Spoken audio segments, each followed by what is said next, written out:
मनुष्य कब कर्म को जान एवं समझ पाता है, इस वीडियो के माध्यम से आज हम इस बात पर अपने विचार को रखेंगे।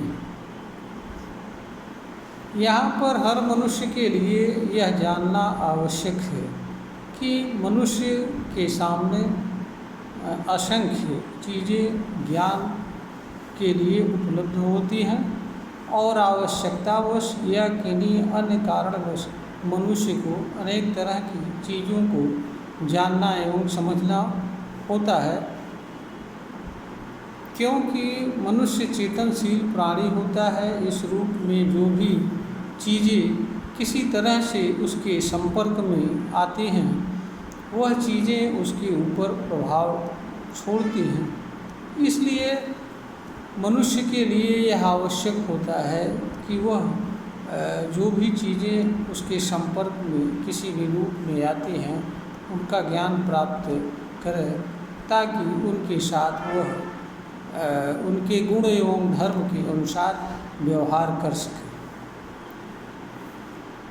मनुष्य को अलग अलग चीज़ों को अलग अलग रूप में जानने एवं समझने की आवश्यकता होती है, क्योंकि हर चीज़ें अलग अलग तरह से निर्मित हुई होती हैं और अलग अलग चीज़ों को अलग अलग रूप में ही मनुष्य जान एवं समझ सकता है। जैसे देखी जाने वाली चीज़ को मनुष्य देख करके जान एवं समझ सकता है, सूंघ करके जाने वाली चीज़ को सूंघ करके जान एवं समझ सकता है।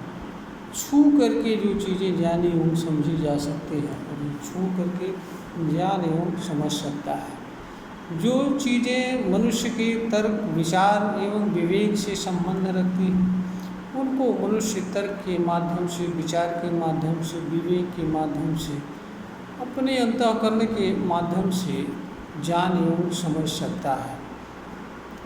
जो चीज़ें मनुष्य के कर्म पर निर्भर करती हैं, वह चीज़ें मनुष्य को कर्म करके जानना एवं समझना होता है।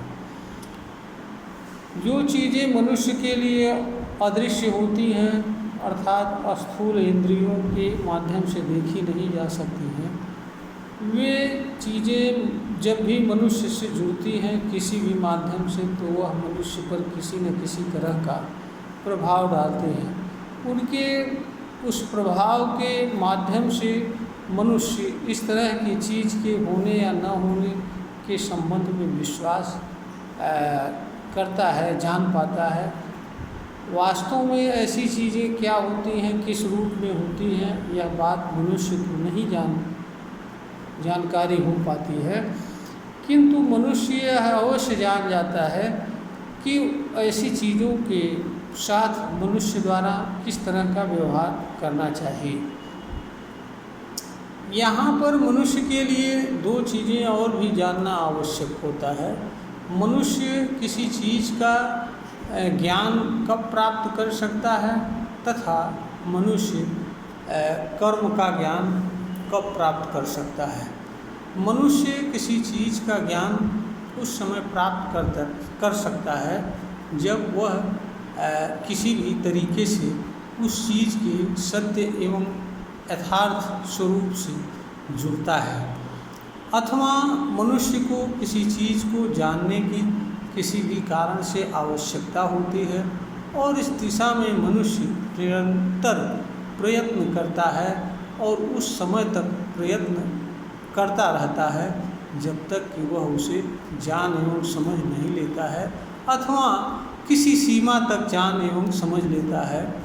समस्त वैज्ञानिक आविष्कार और उनसे जुड़े ज्ञान तथा इसी तरह के अन्य ज्ञान जो कुछ आज हमारे मानव समाज के उपलब्ध समक्ष किसी न किसी रूप में उपलब्ध हैं, वह सभी आवश्यकता के कारण जाने गए ज्ञान हैं। क्यों कहा भी जाता है कि आवश्यकता ही आविष्कार की जननी होती है।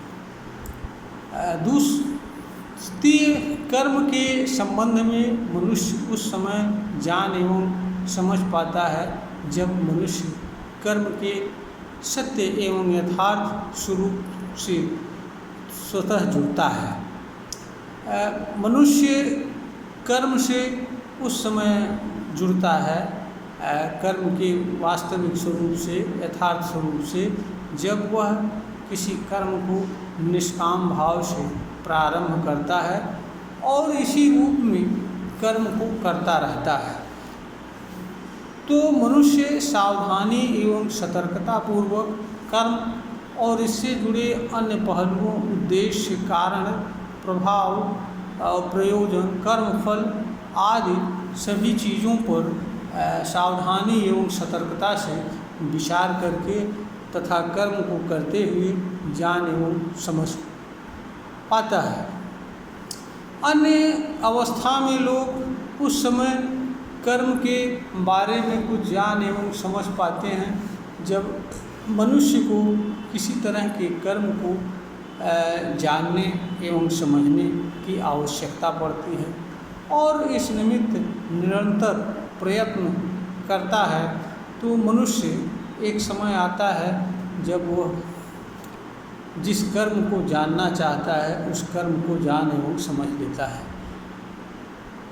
जब मनुष्य एक कर्म को एक बार जान एवं समझ लेता है तो वह इसके माध्यम से अन्य अनेक तरह के कर्मों को जान एवं समझ लेता है तथा मनुष्य यह भी जान एवं समझ लेता है कि उस कर्म को जानने के दौरान अन्य अनेक कर्मों से भी वह जुड़ता है, उन कर्मों को भी वह जान एवं समझ लेता है। कहने का अर्थ यह है कि कर्म भी मनुष्य को जब जानने की आवश्यकता होती है तो वह कर्म को प्रयास करके किसी न किसी माध्यम से अगर वह निरंतर प्रयत्नशील रहता है तो वह जान एवं समझ लेता है। यह वीडियो ज्ञानवर्धन एक बनाई गई है। अगर श्रोता को ज्ञानवर्धन के योग्य प्रतीत होती है तो इसे लाइक करें, शेयर करें और सब्सक्राइब करें।